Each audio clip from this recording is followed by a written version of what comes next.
Tidak misalnya ketika datang suatu itu bisa disebut kebenaran harus diterima oleh seluruh orang, sehingga itu mencari sebuah ciri khusus dari kebenaran. Tidak demikian. Kebenaran ciri khususnya ketika diberikan atau dilemparkan kepada halayak yang di dalam kebenaran itu mengandung ancaman terhadap status quo, baik kedudukan maupun kepercayaan, maka itu akan membuat pro dan kontra. Senantiasa demikian dalam sejarah peradaban manusia. Jadi yang harus kita sikapi adalah bagi pengembannya seperti sikap Rasulullah, yaitu menyayangi semuanya. Dan itulah yang berusaha saya untuk mengikuti cara-cara Rasulullah ketika dakwahnya tidak diterima. Nah, bagi saya kesimpulan bahwa Ba'alawi ini bukan cucu Nabi, Habib itu bukan cucu Nabi, ini sesuatu yang sudah qat'i, sesuatu yang badihi, karena dalil-dalilnya badihi, dalil-dalilnya sudah jelas. Ini adalah sesuatu yang sudah zahiran jaliyah. Nah, adapun hal-hal yang lain seperti framing. Sekarang ini kan mereka lagi gencar-gencarnya membuat channel-channel YouTube baru, kemudian membuat narasi-narasi framing, kemudian mendiskreditkan, membunuh karakter. Saya itu di channel-channel mereka itu sudah tidak ada nilainya, artinya itu laka ajine kalau kata orang Banten itu. Tetapi itu tidak akan membuat saya itu kemudian mengendurkan semangat untuk memberikan pencerahan terhadap masyarakat. Bahkan itu semakin dilakukan oleh Ba'alawi dan kibin-kibinnya akan membuat semangat saya dan juga teman-teman, saya yakin itu akan semakin bersemangat lebih daripada semangat sebelumnya, karena berarti di situ masih ada perlawanan dari orang-orang yang mengusung kepalsuan itu. Maka itu adalah sebuah tantangan bagi para pejuang untuk terus berjuang. Nah, coba perhatikan oleh Mas Yusuf sekarang ini, apakah ada narasi-narasi bantahan yang ilmiah? Tidak ada, sudah. Tidak ada lagi narasi-narasi bantahan ilmiah dari Ba'alawi dan pendukungnya. Yang ada hanya pengambilan video, kesalahan-kesalahan sedikit dari saya atau dari Kiai Ubed, dari Kiai Nur Ilya, dari yang lainnya, para pembela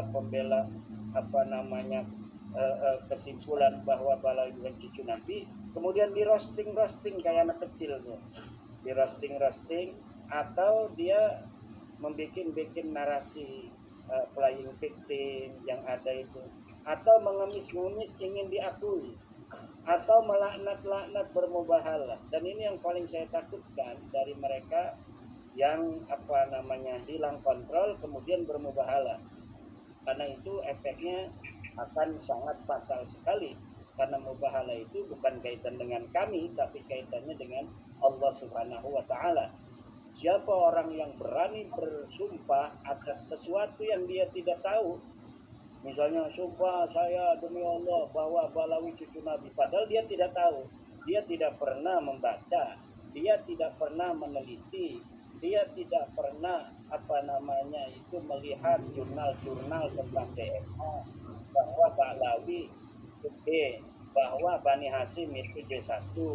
Kemudian mereka mau menerima daripada video-video yang sengaja dibuat oleh Ba'alawi dan kibin-kibinnya ini, yang membantah narasi tentang validnya tes DNA.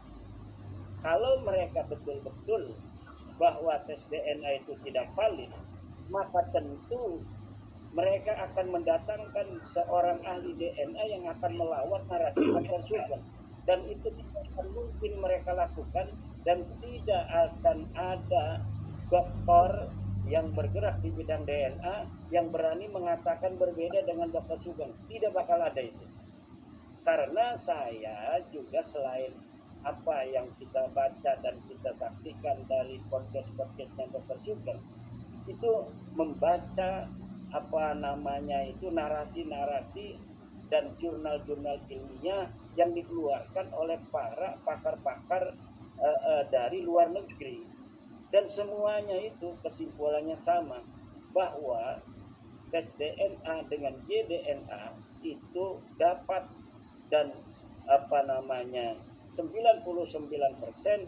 dapat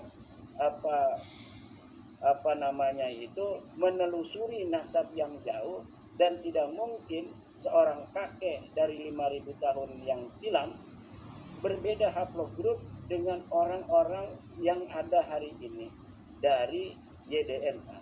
Dan ini sudah semuanya para pakar DNA mengatakan itu. Kemudian adakah yang bisa membantah daripada kesimpulan secara ilmu nasab yang telah saya tulis? Tidak ada. Semua yang mereka narasikan tentang ada kitab ini, kemudian saya bongkar kepalsuannya. Mereka tidak bisa jawab lagi setelah saya bongkar kepalsuannya. Rumel Abbas yang di dalam sebuah diskusi di Rabita Alawiyah yang menampilkan beberapa manuskrip palsu itu, kemudian saya bikin sebuah buku khusus beberapa lembar tentang manuskrip palsu Balawi versi Rumel Abbas. Rumel Abbas tidak pernah membantah sama sekali. Itu menunjukkan bahwa memang semuanya itu telah terbukti, dalil-dalil yang mereka suguhkan semuanya palsu. Siapa yang dapat membantah saya bahwa seorang Faqih Muqaddam tidak pernah ada di 653 Hijriah? Tidak ada. Karena memang Faqih Muqaddam tidak pernah ada. Siapa yang dapat membantah saya bahwa Muhammad Shahih Mirbat tidak pernah ada di Mirbat pada 560 Hijriah? Tidak ada, karena memang Muhammad Shahih Mirbat tidak pernah ada di Mirbat. Semua dalil-dalil Balawi itu tentang nasab dan sejarahnya semuanya hanya ada di abad 9 ketika diciptakan oleh Abu Bakar As-Sakran, Ali bin Abu Bakar As-Sakran. Sebelumnya tidak ada, dan sampai saat ini tidak ada yang bisa bantah. Tentang ilmu nasab tidak ada yang bisa bantah, tentang DNA tidak ada yang bisa bantah, tentang ilmu sejarah tidak ada yang bisa bantah. Lalu harus berdasar apa masyarakat itu disuruh mempercayai mereka sebagai turun Nabi? Nah, yang ada itu hari ini, Mas Yusuf, usaha mereka adalah mendatangi kiai-kiai yang tertengarai masih menjadi muhibbin, atau mereka yang belum terdengar mendukung kajian ilmiah bahwa Balawi bukan cucu Nabi. Kemudian mereka datang ke rumahnya, di belakangnya santrinya atau anak buahnya suruh megang kamera memvideokan. Nah, dengan harapan kiai yang didatangi ini cium tangan ke Balawi itu. Nah, kalau sampai cium tangan, nanti kameranya, videonya akan dibagikan. Kiai pondok pesantren anu masih mencintai habaib, masih tunduk kepada habaib walaupun kiai sepuh dan habaibnya masih muda. Ini yang mereka lakukan. Video Gus Kausar beberapa tahun yang lalu yang nunduk itu pada Habib, sekarang diputar terus saja. Padahal video Gus Kausar itu video sudah lama.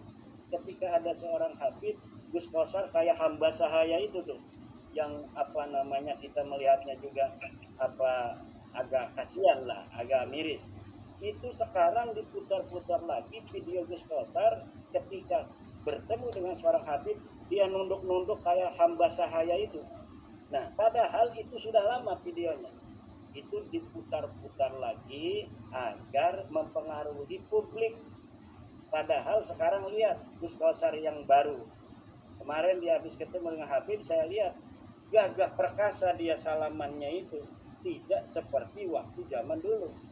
Lihat kemarin, saya ngelihat dari Ketua PWNU Jatim salaman dengan Habib, gagah perkasa sekarang salamannya. Walaupun belum pernah ada narasi dari kiai-kiai kita itu bahwa dia membatalkan nasab Balawi, tetapi sikap-sikap mereka sekarang sudah berubah.